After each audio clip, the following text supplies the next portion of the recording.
queridos alunos, aqui é a professora Camila Santos, sou professora de Anatomia do Sistema e hoje nós vamos falar sobre o sistema nervoso. Eu vou dar uma pequena introdução sobre o sistema nervoso, porque eu dividi essa aula em 3 etapas, ok?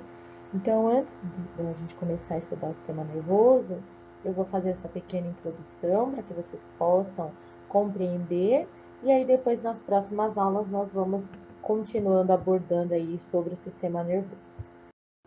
Bom, em primeiro lugar, nós vamos entender a importância do sistema nervoso, né? As propriedades do protoplasma de um ser unicelular, essa excitabilidade, que é uma das propriedades do sistema nervoso, essa irritabilidade, né, que nós podemos falar que é esse impulso nervoso, onde vai poder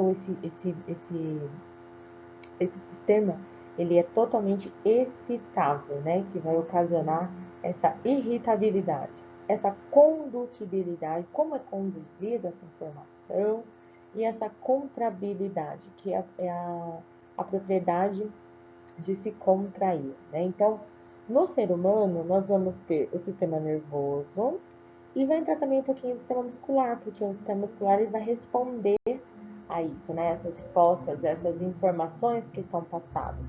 Então, tanto o sistema nervoso quanto o sistema muscular, eles têm essas propriedades, né? De excitabilidade, condutibilidade e contratibilidade, né?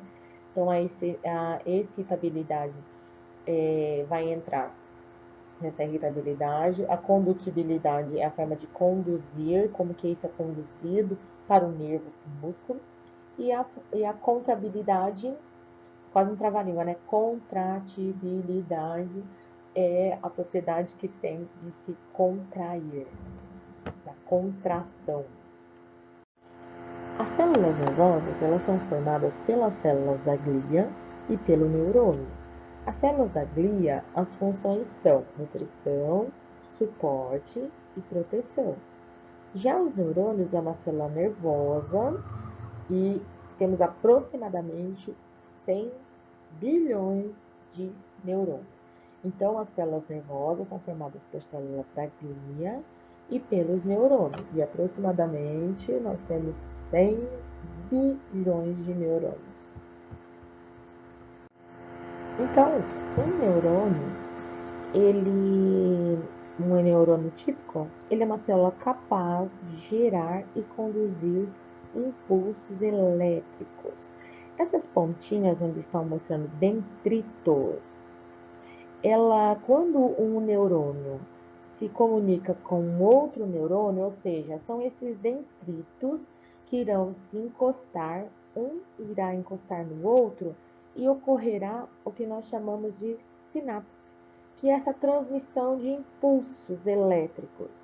Então, quando um dendrito encosta em outro dendrito, nós temos uma comunicação chamada de sinapse, que é um passa informação para o outro. E mais abaixo nós vamos ter o corpo, né, a parte do neurônio, chamada de axônio.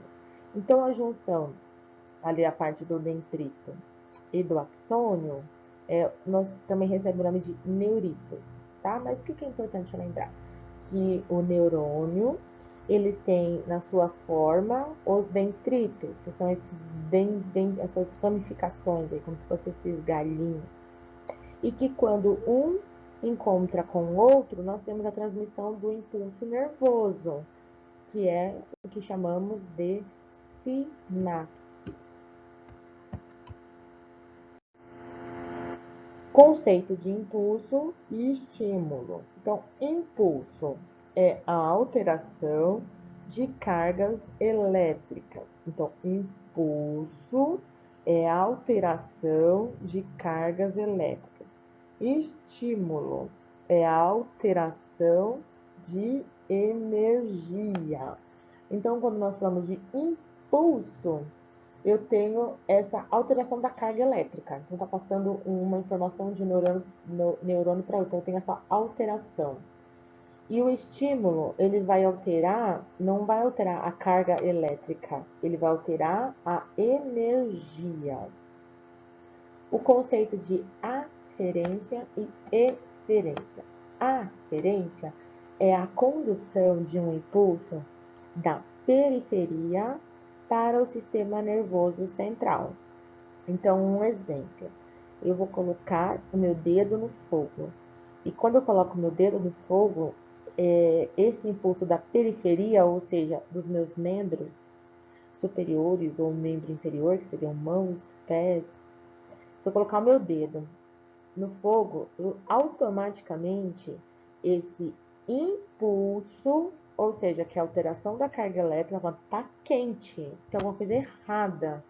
Aí vou levar essa informação, vai passar pelo meu dedinho, vai passar pelo meu antebraço, meu braço, e rapidamente vai enviar uma mensagem lá pro meu cérebro.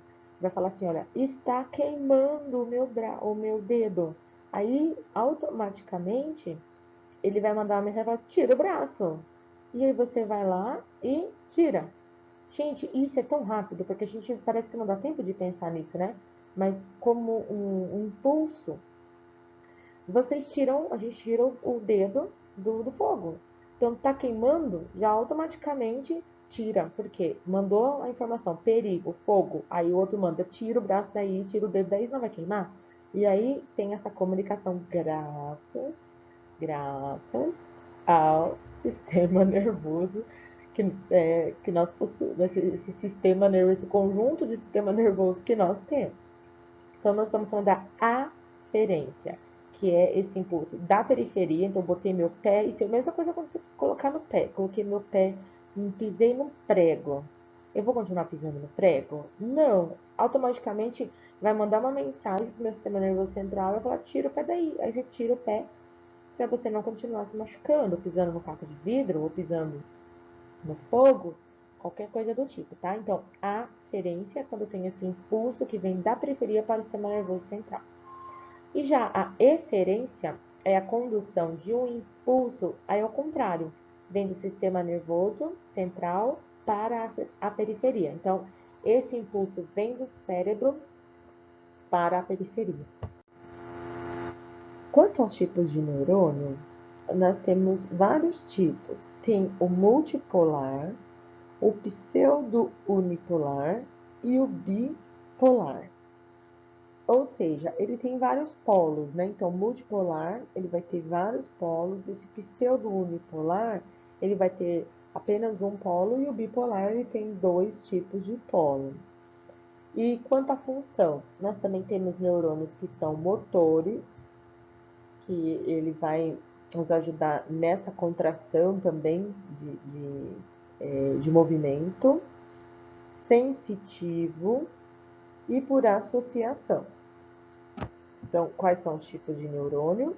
Nós podemos dividir quanto à morfologia, ou seja, pela forma, ou quanto à função. Se for a forma, ele tem multipolar, pseudo-unipolar e bipolar. E se for quanto à função, motor, sensitivo ou por associação. Temos um exemplo dos neurônios que são unipolar, que é uma célula unipolar na primeira imagem. A imagem B é um bipolar, onde nós temos aí os dendritos, né, o axônio, a célula no meio. E a letra C é um pseudo-unipolar. Pseudo significa falso, né? Então, ele seria uma falsa único polo, né? E a letra D, nós temos o multipolar, ou seja, ele tem vários dendritos, vários. E em seguida, também temos um outro tipo, que é o piramidal, e o outro que tem, parece uma árvore, né, de tantas ramificações que ele vai ter. Então, eu falei com vocês da unipolar, bipolar, pseudo-unipolar, e a letra D, ele vai ter aí vários tipos de multipolar. Então, esses vários, ele vai ter vários dendritos. Então, ele pode ser numa única célula ter os dendritos, ou umas ramificações, ou muitas, mas muitas ramificações, ok? Então, aqui, apenas para demonstrar a sequência da formação do tubo neural. Então, como que é formado o sistema nervoso? Eu não vou me aprofundar na parte de embriologia, porque isso entra na parte de embriologia para poder formar. Então, eu só vou fazer aqui alguns comentários para que vocês possam entender um pouquinho, tá? Então, na primeira imagem, a gente tem essa placa neural, essa formação, e essa placa neural, ela começa a fazer uma curva, e é o que nós chamamos de suco neural, que é na segunda imagem. Na terceira imagem, nós já temos a formação de uma goteira neural, que é essa parte mais redondinha, verde. E já na quarta imagem, nós vamos ter o tubo neural e as cristas neurais. Então, tudo começa por uma placa neural, que vai se aprofundando na partezinha verde, formando um sulco, depois uma goteira, até formar o tubo neural. Então, aqui, ó, mostrando a placa, a primeira imagem, a placa neural, o sulco neural, a goteira, e ela fecha e fica redondinha, que aí fica o tubo neural. Então, placa neural, sulco neural, goteira e tubo neural. Então, aqui o sistema nervoso ainda em formação, mas já é possível verificar a parte do telencéfalo, que parece as orelhinhas do Mickey, a parte do rostinho é o diencéfalo e o vermelhinho é o mesencéfalo. E o verde é o metencéfalo, em seguida o miencéfalo e a medula espinal. Então, ele ainda está sendo dividido, mas já é possível verificar aí todas as partes que compõem o sistema nervoso. E esse sistema nervoso, ele vai sendo desenvolvido a partir da terceira semana. E aí nós vamos ter a quarta semana, a quinta semana, a sétima, a 11ª, 4 meses, 6 meses, 8 meses e aí o recém-nascido. Então, essa formação ela vai sendo desenvolvida na gestação e até quando o bebê nasce e até mesmo como adultos, né? Tem uma pesquisa que mostra que o indivíduo se torna adulto mesmo quando ele tem 30 anos, porque aí tem o fechamento dos tubos neurais não, ele tem o fechamento da região anterior, frontal, né? Eu vou ver depois o nome e comento com vocês. E aí o indivíduo se torna totalmente adulto. Então, aqui só para poder ilustrar essa formação, que já começa com 3 semanas e após o nascimento do bebê.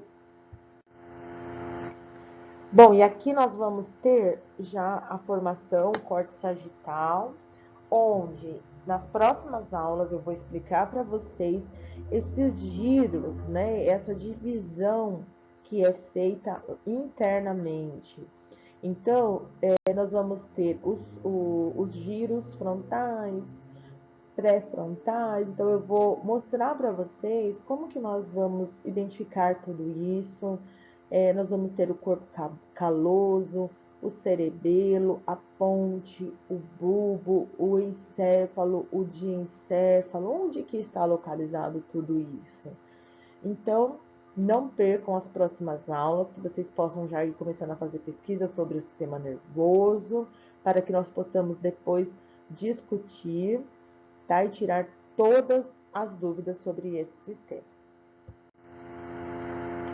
E aí a classificação do sistema nervoso. Ele vai ser critério embriológico, critério anatômico e critério funcional. O critério embriológico, nós vamos lá do tubo neural, e esse tubo neural nós temos o prosencéfalo, que aí tem o telencéfalo e o diencéfalo, o mesencéfalo, que aí eu tenho o mesencéfalo, o robencéfalo, que aí vai ser o metencéfalo, cerebelo e ponte, miencéfalo, e vai ser transformado depois na medula oblonga. E a medula primitiva vai ser a medula espinal. Então, só para poder entender um pouquinho, a formação, né? Então, se eu for olhar pelo critério embriológico, do tubo neural, eu vou ter a formação de todas essas estruturas. Então, essas últimas estruturas que estão embaixo, na última coluna, nos últimos quadradinhos, é o que vai ser transformado. Então, a origem, né? Da onde que vem cada uma destas estruturas. E aí o critério funcional. Então, que é a funcionalidade, né? A função desse sistema nervoso. Então, eu vou ter o sistema nervoso somático, vida de relação, que aí eu vou ter o aferente e o eferente. Esse sistema nervoso somático são as somas de que, um exemplo, eu falei, coloquei o dedo no fogo, queimei meu dedo. Eu já vou ter memorizado essa reação, porque o meu cérebro já vai ter mandado informação e isso fica armazenado. Porque só se você colocar o dedo no fogo, vai queimar. Então, o sistema nervoso somático vai fazer isso, ele vai somar essas informações para você não colocar de novo o dedo no fogo. E aí temos o sistema nervoso visceral, vida vegetativa. E aí nós vamos ter o aferente também e o eferente, que depois eu vou explicar certinho para vocês. E aí vai entrar o sistema nervoso autônomo, tá ok? E o critério anatômico, nós vamos dividir. Então, nós vamos falar sobre o sistema nervoso central e tem o sistema nervoso periférico. No sistema nervoso central, nós vamos ter o encéfalo. Dentro do encéfalo temos o cérebro, o cerebelo e o tronco encefálico, onde eu vou mostrar depois para vocês onde estão todas essas estruturas, tá ok? E a medula espinal também.